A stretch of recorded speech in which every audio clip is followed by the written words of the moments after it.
Okay, alright. Update po tayo sa content for today, guys. Ayon dito sa ating legit na sources, guys, ay si Alden Richard po ay may plano na. Binahagi po ni Alden Richard ang kanyang plano sa isang interview na kung saan po ay wala na natin banggitin kung sino po yung nag-interview sa kanya. Kasi baka na naman po mabash naman ito eh. Ito guys, ang plano po ni Alden Richard this year. Ngayong year po ay kasali pala sa plano niya si Catherine Bernardo. Haba-haba ka at ikaw na ang haba ng hair mo. Kaya ito guys, mga plano ni Alden Richard. Number 1 po ay yung plano niya ay yung patungkol na sa kanyang sarili. Ibig sabihin po ng patungkol sa kanyang sarili guys ay ipe-pursue po ni Alden Richard yung career niya bilang isang piloto na naudlot dahil wala pa naman siyang pera noon at sa ngayon naman guys ay may tumulong na at nag-sponsor sa kanya. And the second round po ay kasama din dyan si Catherine Bernardo na kung saan nagagawa sila ng maraming pelikula or mga movies at ipapatuloy pa rin niya yung kanyang panliligaw. Pangatlo naman po yung pagiging future niya. Ito kasi guys, si Alden Richard kasi hindi naman siya yung tao na abusado. Wala siyang ganong na acting, kundi siya po ay maginoo, matapat at may paninindigan sa buhay. Ito pa nga, yun pa nga dito sa ating legit na sources, kabilang si Catherine Bernardo sa kanya this year sa mga plano niya dahil si Catherine po ay nagbigay sa kanya ng sponsor or tulong para siya po ay makamit ng kanyang minimithin na maging isang piloto. Aba kung wala naman talaga si Catherine at wala naman yung pagiging piloto ni Alden, hindi po naman talaga makakamtam ni Alden Richard yung pagiging isang piloto. Marami sa atin po ay umanga kay Alden Richard, patuloy pa rin po sa kanyang mga businesses. Kahit ang dami niya na po mga project guys ay pagdating sa, alam nyo ba guys, sa ito yung kundi kalaman ko lang sa inyo. Si Alden po ay businessman. Businessman kasi pagkatapos ng kanyang shooting or something na endorsement project ba? Pagkatapos ng kanyang work. Instead sana na magpahinga na, di ba? Di ba normally naman kasi sa ating guys is pagkatapos ng work mo, hindi ka naman multitasking eh. Hindi ka naman makinarya, di ba? Ganon naman yung kasabihan natin. Pagkatapos yung work, kailangan mo na magpahinga. And of course, ito guys kay Alden Richard guys, pagkatapos ng kanyang workout or pagkatapos ng kanyang trabaho, ay instead sana na magpahinga, ay hindi po niya ginagawa yun guys, kundi yun po ay pumupunta po siya dun sa mga business niya, inisa-isa po niya yun. Para sa ganun ay makita niya at maramdaman niya kung ano na ba, may earnings na ba, gumagana ba, magkano ba man. Ganon si Alden Richard guys. Alam mo, yung negosyo ni Alden Richard guys is para kasing sugal yan, win or loss kasi yan. Pero si Alden sumusugal na at the age of 30 sa negosyo. Diyan mo makikita na yung pagiging negosyo, kapag ikaw ay nagkaroon ng negosyo, iniisip mo yung entrepreneurship dyan eh.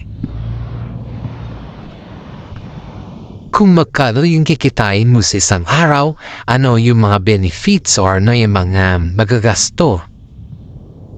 Ano may yung kailangan mga ililis, ganun po yan guys. Kaya marami po dito guys ay sobrang hanga kay Alden Richard dahil alam niya kung paano siya patakbuhin ng kanyang negosyo. Aba, ito pa guys si Catherine Bernardo siyempre hinahanap niya si Alden sa kaibigan niya kasi ilang araw nang hindi ata nagpaparamdam si Alden sa hindi pala alam ni Catherine na si Alden pala guys ay nag-aaral lang ng piloto. I-start na pala yung kanya pag-aaral at piloto yung kwan na siya, yung pinagsabay-sabay niya pala. May yung isa bang abang ganun para palipad na si Alden. Aba itong si Catherine di niya alam na umi-eksena na si Alden Richard. Pagdating ni Catherine doon, tinanong niya yung kanilang kaibigan. Pero ang sikat naman ng mga kaibigan guys, Howie. busy sa Alden kasi napapalipad na yung aeroplano. Tawang-tawa na lang sila Catherine guys. Pero in fairness sobrang saya naman ni Catherine nung narinig niya na napapalipad na si Alden Richard ng aeroplano. Aba, pangalawa to guys ni Daddy ni Ben ni Catherine guys. Nagpapasalamat kay Catherine dahil kahit papaano binigyan niya si Alden Richard yung pag-asa para i-pursue yung kanyang dream bilang isang piloto. Bihira lang po yan guys sa mga magkasintahan, sa mga kasama sa buhay, or sa mga mag-asawa na yung ipupush ka or susuportahan ka ng iyong kasama sa buhay na maging isang piloto kahit may madami ka ng project dyan. Pero bilib na bilib tayo kay Catherine sa si Alden. Ginawa nila yung kanilang the best ba para sa ganun ay ma-pursue din yung kanyang pagiging piloto. And ito na naman tayo guys, may mga blind items na naman tayo. Alam nyo guys na blind items ito ng isang content creator na kusan po ay sinabi niya na si Alden Richard kaya daw pala kapit ng kapit kay Catherine sa iyon pala yung gusto niya yung i-sponsoran siya ni Catherine sa kanyang pagiging piloto. Ito guys ito yung blind items natin dito. May isa silang kaibigan na non-showbiz ito. Non-showbiz po na babae na nagsabi na ginagamit ng si Catherine para sa sariling interest niya. And dahil ito guys, kahit gaano daw karami ng mga investment niya din, kung hindi naman niya kaya masustentuhan yung kanyang sarili sa pagiging piloto, aba, sino ba naman ang tana na hindi makapag-isip na ginagamit niya ng si Catherine? Of course guys, ito kung talagang ginagamit niya si Catherine, ito yung pruweba. Iyan daw yung sabi niya guys, ang dami mga netizen po ang nagagalit sa non-showbiz na kaibigan nila dahil siya po ay gumagawa ng sarili niyang kwento. Aba, sabi din mga kaibigan nila Catherine na hindi naman ganon si Alden, wala siyang ugaling manggagamit kundi ikaw lang yung gumagawa ng sarili mong sistema. Aba, ito papansin daw ng mga young actors dito nung nasa resort daw sila Catherine sa si Alden kasi panay daw ng kanya, panay daw ng parang kumbaga is palapit-lapit lang daw ito kay Catherine at saka humingi daw ito ng tulong kay Catherine. In fairness dito sa non-showbiz na friend nila, oo, humingi daw siya ng tulong kay Catherine. Aba, ito naman si Catherine, siyempre nagmagandang loob yung tao. Kung magandang loob naman yung tao, kailangan mo naman responsa na mabait ka, di ba? Maging mabait ka. Huwag kang maging swapang. Parang ganun ba? Yung mga iisipin talaga dito guys is yung ano yung magiging bunga or ano yung kahinatnan ba? Kapag gumawa ka kasi ng mga bagay-bagay na maganda ba? Yung bagay-bagay na alam mo naman na ikakabubuti mo or ikakagaan naman ang pakiramdam mo sa kapwa mo. Ay yun yung mga bagay-bagay na alam mo may babalik sa iyo, di ba? Pero in fairness, kahit pala ginawa nito ni Catherine ng mga maganda guys, tinulungan pa ito ni Catherine. Wala talaga sa kanya. Kumbaga, she just only has yung receiving only, not giving back. Hindi naman hinangad ni Catherine na giving back ba? Pero sana naman, pakinggan mo naman yung sarili ba? Pakinggan mo yung sarili mo kung tamang lugar ba? Kung tama ba? Nasa position ka ba? Diba? Nakakasakit kasi guys na gawan mo ng kwento itong isa samantala siya yung tumutulong sa'yo. Diba? Eto ba guys, humingi ito ng pera. Hiningi ang pera guys. Hiningi, hindi inutang. Humingi ng pera kay Catherine parang tulong. Tapos, siyempre kay Catherine naman, magkano lang naman yung konting bagay ba? Milyon-milyon yung income mo. Siyempre, humingi itong tao na to. O ngayon, humingi siya. Pagkatapos ng humingi ito, maganda, mabango na naman si Catherine. Pero nung hindi siya napagbigyan kay Alden, sobrang baho niya kay Alden. Parang, ang lahat ng mga sinasabi niya guys, alam sa mga Instagram post niya, ang dami niya mga bulong na sinasabi dun. Ang dami niya mga kung ano-anong sinasabi dun na kesa ganito, kesa ganyan. Sabi nga ng mga kaibigan nila Catherine sa kanila, inadvisean pa ito guys ayon dito sa ating legit na sources ha. Hindi naman siya nasa showbiz pero dahil nga trusted daw naman na person to ni Catherine ay parang pinapakita niya naman kay Catherine na napaka-loyal siya ba. Siyempre nasa showbiz ka kailangan mo din na medyo magdahan-dahan sa mga kaibigan, piliin mo na yung choose the best. Yun ba? Choose the best. Hindi yung choose more than you choose. Parang ganon. Mas pipiliin mo pa rin yung kaibigan na alam mong loyal sa iyo. Pero ito kasi guys, pagkaramdam kasi ni Catherine is matagal niya na itong kaibigan ni. Pero non-showbiz ito Pero bakit ganon? Bakit kung kailan na matagal mo na siyang kaibigan, inaahas ka pala sa talikod? Iyon yung problema dito dito sa ating legit na sources na parang hindi pa daw naniniwala si Catherine na si Alden yung tinutumbok nito kasi wala kasing pangalan guys. Pero that time, paano natin nalaman na si Alden? Dahil nung kabanding sila ng kanilang iba't iba nilang kaibigan, dito nila napagtanto na si Alden Richard yung binabanggit ng friend ni Catherine guys. Oh my God, it's quite very amazing na sinasabi nila. Akala kasi ni Catherine guys ay napakabait nitong tao na to kasi syempre paikon naman makipagkaibigan sa non-showbiz expect mo na yan na mabait sila kasi hindi mo sila kakompetensya diba? Pero in fairness nagkamali pala si Catherine sa kaninian very trusted na person. At hindi lang yan guys iniisip din ang tao na to ang non-showbiz na to na parang yung pakiramdam niya minamaliit na siya ni Alden Richard. Aba sabi nga ng mga karamihan sa kanya, mga kaibigan niya na hindi ganun si Alden, hindi siya nagmamaliit ng tao, kundi siya po ay pinapaangat din niya yung mga taong nadadapa. At si Alden po ay hindi siya din manggagamit.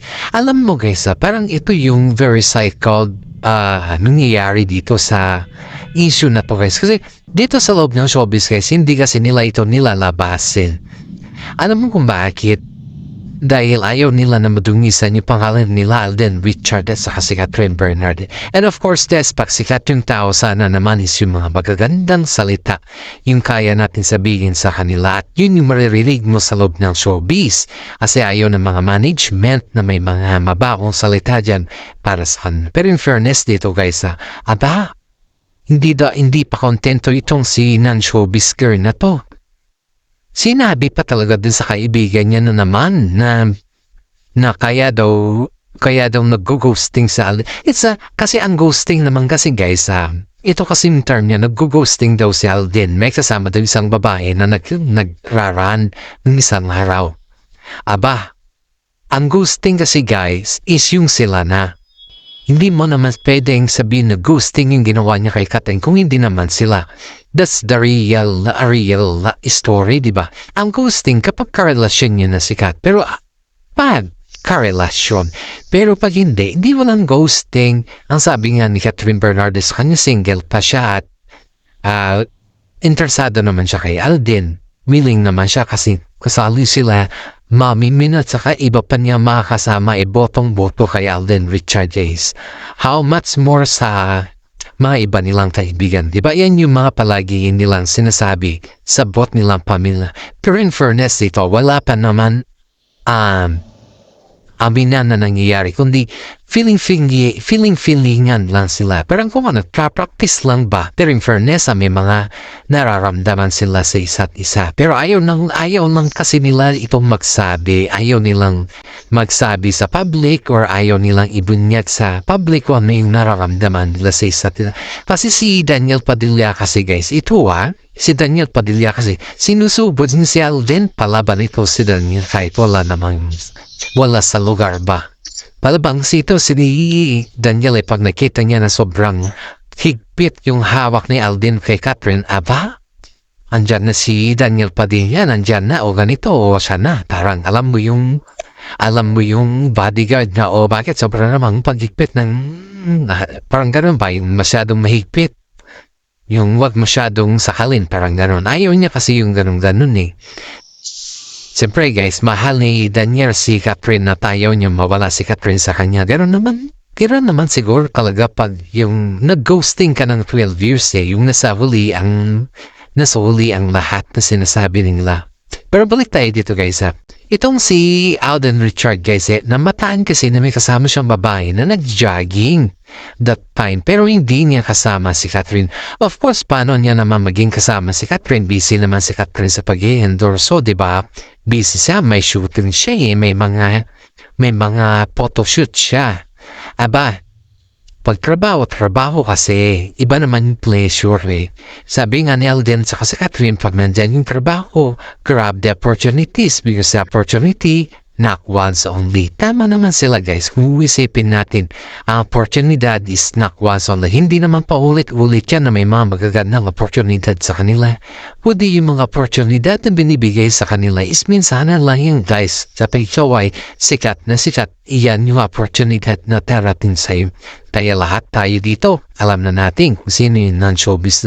Popular ito guys, palagi nila itong kasama kahit saan man sila kumakanta rin to. Joker din ito. Pero pumasok dito doon sa pagiging artista. Pero parang ang labo ata sa kanya yung pagiging artista ba? Kaya hindi niya na lang tinuloy. Yan yung pinakamaganda dito guys kasi non-showbiz siya. Wala siyang hindi mo akalain na pumasok pero bagsak na bagsak din pala sa sarili niya. Marami nga nagsasabi sa kanya na mga kaibigan din niya sa mga non-showbiz at saka showbiz guys na huwag na siyang gumulo pa kasi mga pinagsasabi niya naman kahit anong sabihin niya hindi niya kaya may bagsakan cut din, di ba? Pero in fairness, lumapit siya kay Daniel Padilla. Lumapit talaga siya at sinabi ko yung mga nangyayari. Kaya pala si Daniel guys, kaya pala si lakas loob na ginaganong-ganon si Alden kasi alam niya kung ano yung nangyayari between Alden and Catherine. May idea siya guys dahil dito si isang non-showbiz na garneto na kaibigan nila Alden Richard at saka si Catherine Burnham. Fairness yung binigay pa nga ni Alden Richard na regalo kay Catherine guys na damit. Aba, mininto pa talaga niya kay Daniel Padilla. Ito naman si Daniel, may ang dami kong regalong ganyan kay Catherine na. Pero tinago niya lang naman, hindi niya ginagamit. Alam mo na, alam mo naman yung angas ni Daniel Padilla guys, parang hindi siya yung tao na may sinasabi ba. Pero itong si Alden Richard guys, tahimik na sa alam lahat ni Daniel Padilla kung ano yung kwento dun sa loob. Kaya sa ganun na lakahangas na pinagsasalitaan si Alden Richard. You know last week guys, last week to nangyari. Parang hindi ko alam guys kung kasi yung legit na sources natin is